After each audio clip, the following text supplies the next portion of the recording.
क्या है आध्यात्म?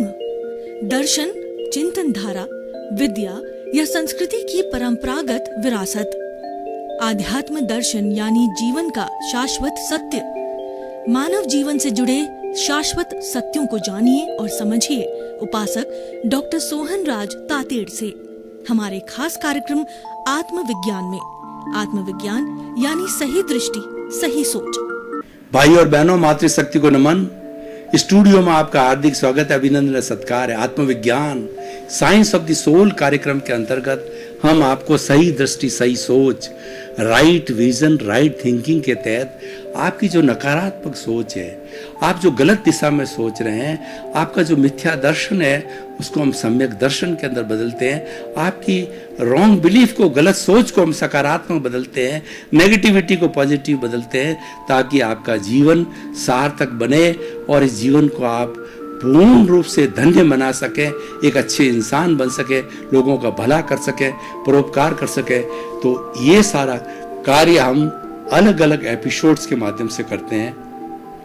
आज बहुत सुंदर एपिसोड लेकर के हम आपके सामने प्रस्तुत हो रहे हैं। आज का हमारा एपिसोड है प्रेम बड़ा रसायन। भाई और बहनों, प्रेम एक ऐसा अमोघ मंत्र है कि ये दुश्मन को मित्र बना देता है। और कबीरदास जी ने बहुत सुंदर कहा है कि पोथी पढ़ पढ़ जग मुआर, पंडित भयानक होए, ढाई आखर प्रेम कार पढ़े सो पंडित होए। पंडित और विद्वान, इसमें बहुत बड़ा अंतर होता है कि विद्वान बड़े बड़े ग्रंथों को पढ़ करके, रट करके, सूत्रों को याद करके, उसका टीका, भाष्य वगैरह जो कमेंट्री लिख करके वह विद्वान बन सकता है। लेकिन जो पंडित होता है वो प्रेम सिखाता है। पंडित हमेशा प्रेम में रहता है। विद्वान कभी भी दोष में जा सकता है, पंडित कभी नहीं जाता है। क्योंकि पंडित होता है वो प्रज्ञा चक्षु होता है, और गीता की भाषा में वो स्थित प्रज्ञ होता है, वो इंट्यूशनल होता है। उस इंट्यूशन के अंदर हमारे प्रेम है। बाहर का जो जगत है उसमें राग द्वेष चलता है, लेकिन हम रियल प्रेम के जगत में जाते हैं, भीतरी जगत में जाते हैं, आत्मा के जगत में जाते हैं, तो हम किसी भी द्वेष में नहीं जाते। वहां तो आनंद ही आनंद है, क्योंकि हमारा आत्मा का जो स्वरूप है वो सच्चिदानंद है। जो ही हम आत्मा को स्पर्श करते हैं तो प्रेम जागृत होता है, सच्चा प्रेम जागृत होता है। 84 लाख जीवा योनि प्राणियों के भीतर विराजमान शुद्ध आत्मा भगवान को निर्दोष दृष्टि से दर्शन कर मैं नमन करता हूं। चाहे कोई भी जीवित प्राणी हो, उसको हम नमन करने लग जाते हैं। हम सच्चे प्रेम के अंदर चले जाते हैं, क्योंकि हमें आत्मज्ञान की प्राप्ति होती है। आत्मज्ञान पंडित बनाता है। रिलेटिव ज्ञान, पुस्तकों का ज्ञान, आगमों का ज्ञान, धार्मिक ग्रंथों का ज्ञान है, ये हमको रिलेटिव बनाता है, ये हमें रिलेटिव ज्ञान देता है। सच्चा ज्ञान तो भीतर है। आत्मा के स्पर्श होते ही सच्चा ज्ञान होता है। 2 अकाउंट होते हैं, एक प्रज्ञा का अकाउंट और अज्ञा का अकाउंट। अज्ञा का अकाउंट है हमारा ये सारा बाहरी जगत, खाना पीना, उठना बैठना, रोना धोना, सोना, चिंतन करना, मन वचन काया तथा उससे जुड़ी हुई हर अवस्था मात्र रिलेटिव है। वह कुदरत के अधीन है, वह संजोगों के अधीन है, और वह प्रारब्ध है, और वह उदय है, और वो पराधीन है, वो जड़ है, उसमें आप स्वतंत्र नहीं हो। लेकिन प्रज्ञा का जगत, पंडित का जगत, प्रेम का जगत, प्रेम रसायन क्यों कहा गया है कि प्रेम के आप्लावित होते ही हमारे भीतर जितने हार्मोन्स होते हैं, प्रेम को हम आनंद कहते हैं। सच्चा प्रेम आनंद की अनुभूति कराता है। वो हमारी आत्मा का गुण है, आत्मा का लक्षण है। जो ही आपने आत्मा को स्पर्श किया तो सच्चा प्रेम, सच्चा आनंद का झरिया जो है आपके रोम रोम में, आपकी 60 खरब कोशिकाओं के अंदर बहने लग जाएगा, और आप राग द्वेष मुक्त होकर के संभाव में आ जाओगे, आनंद की स्थिति में आ जाओगे।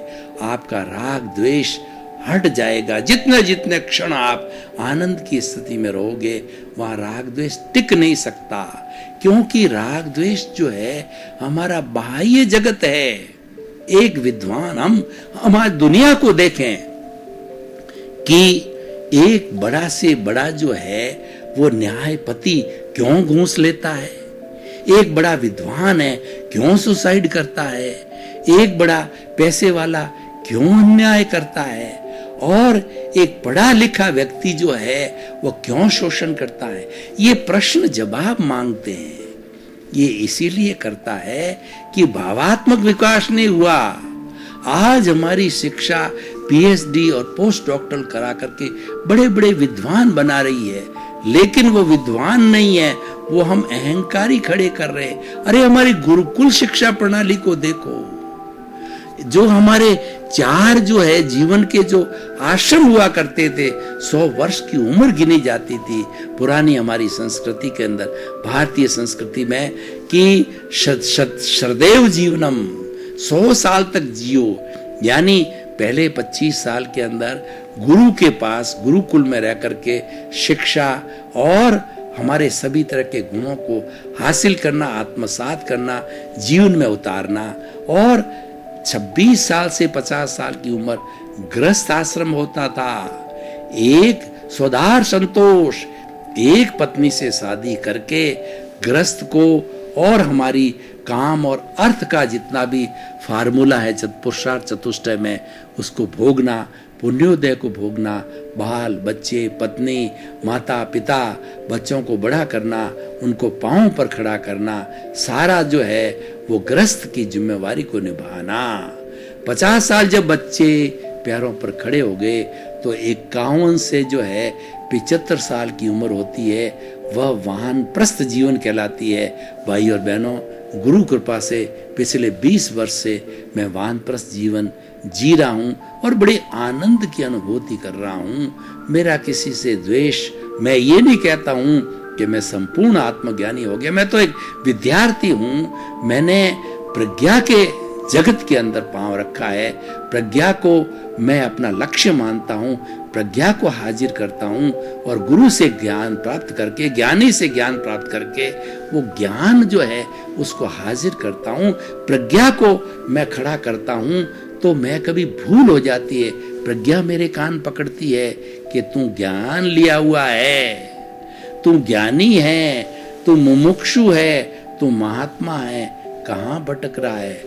तो वो मेरे मन वचन काया से जो है वो आलोचना कराती है, सामायिक आलोचना, प्रतिक्रमण प्रत्याख्यान करता है, कराती है।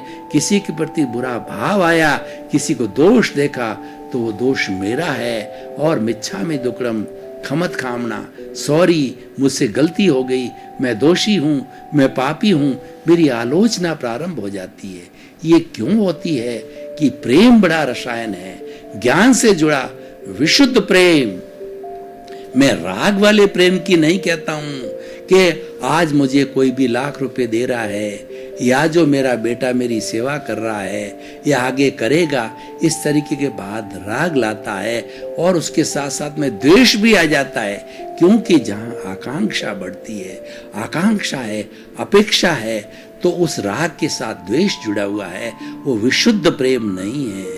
विशुद्ध प्रेम ये है कि वो अलग आत्मा है, मैं अलग आत्मा हूं। तो मुझे तो समस्त प्राणियों को आत्मवत, आत्मतुला रूप के अंदर देखता है, ये विशुद्ध प्रेम पैदा करता है। मैं आपको एक विशुद्ध प्रेम की बात कहिए, ज्ञान की बात कहिए, या जो है प्रज्ञा चक्षु की बात कहिए। मैं आपको एक उदाहरण देना चाहता हूं कि कैसे पहुंचे हुए बड़े बड़े साधक जो होते हैं, कितने बड़े आत्मज्ञानी होते हैं। कबीरदास जी इंट्यूशनल थे। कबीरदास जी किसी स्कूल में नहीं पढ़े, और कबीर जी को जो है हिंदू मुस्लिम दोनों मानते हैं। उनका जो है भीतर का जगत इतना विशुद्ध था, ओरा इतना विशुद्ध था, उनकी इंट्यूशन पावर इतनी मजबूत थी, और प्रज्ञा चक्षु थे, तीसरा नेत्र खुला हुआ था उनका। वो विशुद्ध प्रेम को जानने वाले थे, वो राग द्वेष से दूर होते थे, वो संभाव में जीवन जीने वाले थे। तो उनका एक बेटा था कमाल। तो कबीरदास जी के एक जो है वो बकरी थी, वो बकरी का दूध पिया करते थे। और बकरी को जब भोजन की आवश्यकता, उन्होंने बेटे कमाल को कहा कि बेटा कुछ घास फूस लेकर के आ, दूध वगैरह, ताकि कि बकरी वो खाए, भूखी हो रही है। तो कमाल एक कैंची लेकर के और जंगल के अंदर गया कि मैं इस दूब को काटूं। तो दूब में जो ही जो है वह उसने वो कैंची को, बड़ी कैंची को दिखाया, सर सर सर की आवाज आई। उसको अनुभूति हुई कि उसके भीतर तो वही आत्मा है, सर सर कर रही है जो मेरे भीतर में। वो कैंची किस पर चलाऊं? वो कैंची मेरे हाथ पर चल रही है, समान है जो उस पे चल रही है। वो सोचता रहा और उसको उसके भीतर, दूब के भीतर आत्मा का जो है अनुभूति हुई। जो जैसा भीतर सोचता है बाहर उसको वैसी अनुभूति, आत्म तुला रूप हुआ उसका, और उसके भीतर का प्रेम रसायन जागृत हुआ। और वो दिन भर सोचता रहा, उस धूप को नहीं काट सका। बैरंग लौटा, घर पे कैंची लेकर वापस आया तो कबीरदास जी ने कहा कि तुम कुछ घास फूस लाए हो क्या बकरी के खाने के लिए? उसने कहा पिताजी मैं किसको काटूं? उसके भीतर वही आत्मा दिखाई दी जो मेरे भीतर है। मैं मेरा हाथ काटूं या उसको काटूं, मुझे एक समान लगा, मैं नहीं काट सका। कबीरदास जी ने कहा तू तो मेरे से बहुत उच्च दर्जे का साधक है, कमाल, दुनिया हमेशा तेरे को उच्च साधक के रूप में जानती रहेगी, मेरा आशीर्वाद है। ऐसे ऐसे बड़े बड़े साधक हुए। ये क्यों होता है? जब हम भीतरी जगत में गोते लगाते, हम प्रेम सबसे बड़ा रसायन के सिद्धांत को मानते हैं, विशुद्ध प्रेम की बात करते हैं, अपेक्षा रहित, कामना रहित, और हम कर्म योगी बनते हैं। भगवान कृष्ण ने गीता में क्या कहा कि आप कर्म करते रहो, करते नहीं रहो, आपको करना पड़ेगा। जो कुछ भी मन वचन काया की प्रवृत्ति करते हैं वो सारा कर्म है, और ये शरीर है पूर्व जन्म के कर्मों के भुगतान के लिए मिला है।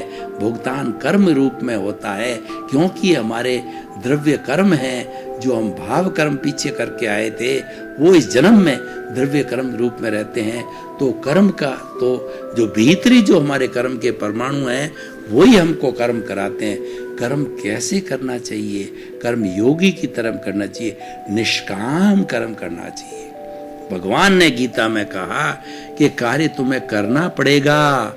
ऐसा क्षण जीवन में मनुष्य के कभी नहीं आता है कि जो कर्म नहीं करता। हम रात को नींद लेते हैं तब भी हमारा अवचेतन मन, हमारा तेज शरीर सपने देखते रहता, उस वक्त भी हम कर्म करते हैं। जीवन में, जीवन से मृत्यु तक, जन्म से मृत्यु तक कोई ऐसा अवसर, एक क्षण नहीं आता जिसमें हम कर्म नहीं करते। कर्म कैसे करना? भगवान कृष्ण ने कहा कि वो निष्काम कर्म करो, फल की इच्छा किए बिना कर्म करते रहो। कर्म कर रहे हो, करना पड़ेगा, करते रहो, फल की इच्छा मत करना। फल की इच्छा करने का मतलब हम कर्ता बन गए, किसी दूसरे को कर्ता मान लिया, और आप अपने को निमित्त मानते हो, अपने को एक संजोग मानते हो, और फल की इच्छा नहीं करते हो। वो सारा आपका निष्काम कर्म है। और वैसे भी देखें, हम कोई कार्य प्रारंभ करते ही चाहते हैं, आज मैंने दुकान लगाई, मुझे करोड़पति बन जाना चाहिए। आज मैंने फॉर्म भरा, मैं एमएलए एमपी बन जाऊं, मंत्री बन जाऊं। और मैंने किसी पुत्र को जन्म दिया तो पुत्र जो है बुढ़ापे मेरी सेवा करना चाहिए। जितनी आकांक्षाएं, अपेक्षा हम पालते हैं, वो कर्म का फल पालते हैं, वो फल की हम इच्छा करते हैं, तो वह निष्काम कर्म नहीं रहता है। और वह जो है फल से जुड़ा हुआ कर्म होता है, वह दुख देने वाला होता है, उससे कर्ता भाव पैदा होता है, और उससे कर्मों का बंधन होता है, और मैं और मेरा के जगत में चले जाते हैं। ये काम मैंने किया, और ये घर मेरा है, ये परिवार मेरा है, और ये धन मेरा है, मेरा दौलत है। व्यक्ति निष्काम कर्म के फार्मूले से भटक जाता है और दुखी होता है। प्रेम सबसे बड़ा रसायन है। आप भीतर प्रेम का दरिया जागृत करोगे तो सारा संसार आपको प्रेम से आप्लावित दिखेगा। जैसी दृष्टि वैसी दृष्टि। सृष्टि हमारे आत्मविज्ञान का कार्यक्रम का उद्देश्य है। हम आपका दृष्टि परिवर्तन करते हैं, हम आपको विशुद्ध प्रेम देते हैं। ऐसे देखो, किसी भी प्राणी को देखो, राग द्वेष रहित होकर देखना, ये सबसे बड़ा प्रेम है, ये सबसे बड़ा विशुद्ध प्रेम है। जो ही हमने राग द्वेष को जोड़ा, वो प्रेम अशुद्ध हो जाता है। दुनिया में सबसे बड़ी अशुद्धि है वो राग द्वेष है। और ये जब अशुद्धि हमारे कार्मण शरीर के रूप में आत्मा से जुड़ी होती है, जब ये अशुद्धि पूर्ण रूप से शुद्धि हो जाती है, तो शुद्धि होने के बाद हम सिद्ध बुद्ध और मुक्त बन जाते हैं। और हम जो है वो आनंद शाश्वत सुख को प्राप्त कर लेते हैं। इसलिए भाई और बहनों, अगर आपको सच्चा प्रेम प्राप्त करना है, दुनिया से सच्चे प्रेम की प्राप्ति करनी है, आप अपेक्षा करते हैं कि सभी मेरे को प्रेम करें, तो अपेक्षा रहित राग द्वेष रहित दृष्टि को अपनाओ। क्योंकि दुनिया में सबसे बड़ा अज्ञान है वो राग द्वेष है। ये शरीर को और ये आत्मा को जोड़ने वाला वेल्डिंग है वह राग द्वेष है। उस वेल्डिंग को तोड़ना है। जो ही उस वेल्डिंग को आपने तोड़ दिया, तो तोड़ने के बाद के अंदर आप सिद्ध बुद्ध और मुक्त बन जाओगे, आप शाश्वत सुख को प्राप्त करोगे। तो भाई और बहनों, मैंने प्रारंभ प्रेम से किया था और आपको अंतिम मंजिल मुक्ति का मैंने सारा दर्शन दिया। और ये दर्शन कब प्राप्त हो जाएगा कि आप हर जीवित प्राणी को आत्मतुलावत समझोगे। भगवान जो हमारे तीर्थंकर महावीर हुए हैं, उन्होंने क्या कहा? अपना सच में से जा मैतिंग भुए सुकप पाए। तुम स्वयं सत्य खोजो। मेरे को आप मानते बहुत हो कि तीर्थंकर है, भगवान है, मेरे मानने से काम नहीं चलेगा। मुझे जानो कि ये महावीर तीर्थंकर कैसे बने, महावीर ने अपने कर्मों को कैसे कमाया, उस टेक्निक को जानो, स्वयं जानो। आप स्वयं महावीर बन जाओगे, आप स्वयं सिद्ध बुद्ध मुक्त बन जाओगे। भगवान महावीर तो कहते हैं 84 लाख जीवा योनि की हर आत्मा, एक वायरस की आत्मा, वह भी जीवित प्राणी है, वह भी सिद्ध बुद्ध मुक्त भगवान बन सकती है, केवल ज्ञान को प्राप्त कर सकती है। लेकिन वो करेगी कब? जब वो सबके साथ मैत्री करेगी। मैत्री का अर्थ क्या? सबके प्रति प्रेम की भावना, विशुद्ध प्रेम की भावना, समता की भावना, राग द्वेष रहितता की भावना को प्राप्त करेगी। तब जाकर के वो मुक्ति को, और मुक्ति तो चलिए वो तो दूर की बात है, लेकिन जीवन में सुख प्राप्त करने के लिए हमें प्रेम सबसे बड़ा रसायन है। मैं कुछ आपको उदाहरण देना चाहता हूं। हमारा एक पड़ोसी है, पड़ोसी ने उसके पुण्योदय के कारण 4-5 मंजिल का मकान बन गया। अब हमारे भीतर जो है अप्रेम की भावना जागृत हुई, डाह जागृत हुई, जेलेसी जागृत हुई, घृणा जागृति हुई। हमारे भीतर जो है वो कहना चाहिए कि बुरी भावना जागृत हुई, और उस जेलेसी की जलन के कारण हम भीतर ये सोच करने लगे, हे ईश्वर इसका 5 मंजिला मकान ढहा दे। तो ये अशुद्ध भावना है। उसकी जगह हमको क्या भावना करनी है कि इसने 5 मंजिला मकान बनाया। हे मेरे भीतर विराजमान शुद्ध आत्मा भगवान, मेरा भी पुण्योदय हो और 5 मंजिल की जगह 7 मंजिल मेरा मकान हो जाए। तो उसके प्रति जलन न रह करके आप अपनी तरक्की की, आप जो है ना भीतर विराजमान शुद्ध आत्मा भगवान से शक्ति मांगो, जागृति मांगो।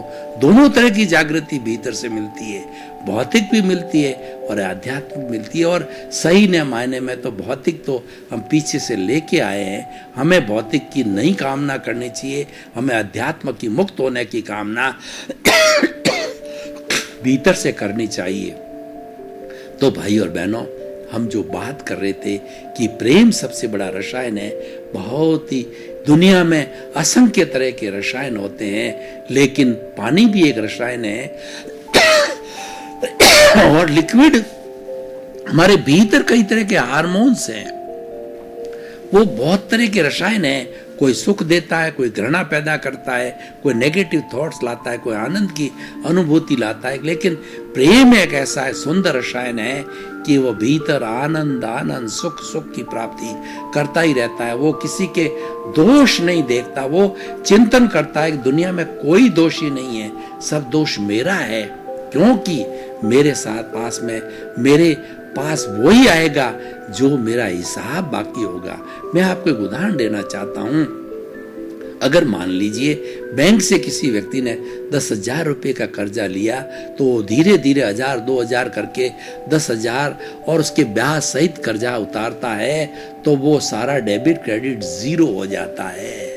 तो उसी तरीके से हम जो जीरो होने के बाद में पुनः जो है वो आदमी क्लियर हो जाता है। तो उसी तरीके से हमारा ये डेबिट और क्रेडिट कब चलता है, हमने पूर्व जन्म में किसी के साथ में बुरा व्यवहार किया है, तो प्रकृति आज इस जन्म के अंदर उसको जो है एक निमित्त के रूप में जाकर के खड़ा करती है, और खड़ा कर करके और जो है वह उसको जो है वो वैसा ही व्यवहार करने के लिए उसको बाध्य करती, यानी हो जाता है।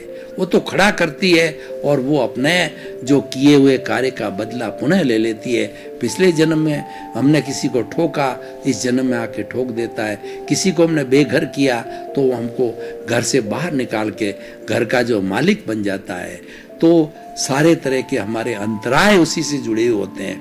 तो भाई और बहनों, एक ये लंबा विषय है, तो मैं अब समय की अल्पता को देख करके आज इस एपिसोड को जो है निष्कर्ष की भाषा में लाता हूँ, और इसकी रिलीवेंस, इसकी सामाजिक उपयोगिता, इसकी प्रासंगिकता वर्तमान परिप्रेक्ष्य में प्राप्त करने के लिए मैं इसको ओपन टू द ऑडियंस करता हूँ, और ऑडियंस से इसके सुझाव और इसका जो है प्रतिक्रिया प्रश्नोत्तरी मैं चाहता हूँ। तो मैं उसका निष्कर्ष निकालूं तो मैं ये कहना चाहता हूँ कि जो व्यक्ति सबसे प्रेम करता है उसका कोई दुश्मन नहीं होगा, समस्त उसके मित्र होंगे। इस जवान के अंदर ही अमृत है, और इस जवान के अंदर ही जो है वो जहर छिपा हुआ है। अगर हम किसी के प्रति अप्रेम की बात करेंगे, घृणा की बात करेंगे, तो घृणा जागृत होगी, और किसी के प्रति प्रेम रखेंगे तो प्रेम जागृत होगा। प्रेम दो तरह का होता है, एक तो पर प्रेम होता है वो निस्वार्थ का प्रेम होता है, स्वार्थ का प्रेम होता है वो दुनिया चलाता है। निस्वार्थ प्रेम है वह मुक्ति का मार्ग है, वो हमें मुक्तता की ओर ले जाता है। प्राणी मात्र के प्रति जो हमें विशुद्ध प्रेम करना चाहिए। विशुद्ध प्रेम क्या है कि हे मेरे भीतर विराजमान शुद्ध आत्मा भगवान, और इस सृष्टि के समस्त जीव सुखी हो, आनंदमय हो, मंगलमय हो, किसी को दुख न हो। ये जो है मंगलमय संसार की मंगलता की काम करते हैं, ये विशुद्ध प्रेम है। सारे जगत का मंगल हो, कल्याण हो, सबको सुख मिले, शांति मिले, आनंद मिले, मुक्ति मिले, ये जो हमारी भावना है ये विशुद्ध प्रेम की भावना है। तो भाई और बहनों, विशुद्ध प्रेम का प्रेम सबसे बड़ा रसायन है। इस सिद्धांत को अगर मैं पूरे विश्व की 7 अरब की जनसंख्या का अगर इसका पालन करे, और यूएनओ के अंदर प्रेम सबसे बड़ा रसायन जो है इसको लागू करे, तो आज जो सारे 210 देशों के कंट्री है, जो अपना हर कंट्री भय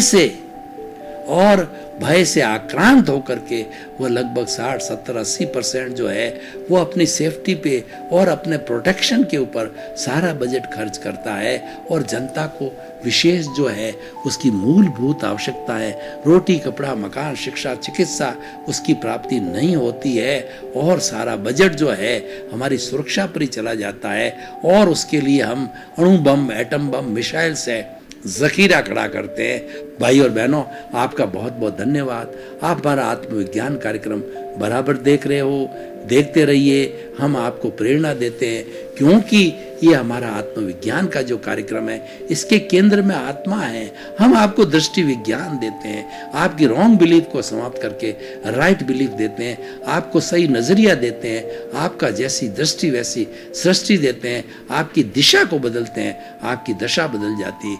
इसी क्रम में आपका जीवन आनंदमय हो, मंगलमय हो। आपके प्रति बहुत बहुत शुभ। क्या है आध्यात्म? दर्शन, चिंतन धारा, विद्या या संस्कृति की परंपरागत विरासत। आध्यात्म दर्शन यानी जीवन का शाश्वत सत्य। मानव जीवन से जुड़े शाश्वत सत्यों को जानिए और समझिए उपासक डॉक्टर सोहन राज तातेड़ से हमारे खास कार्यक्रम आत्मविज्ञान में। आत्मविज्ञान यानी सही दृष्टि, सही सोच।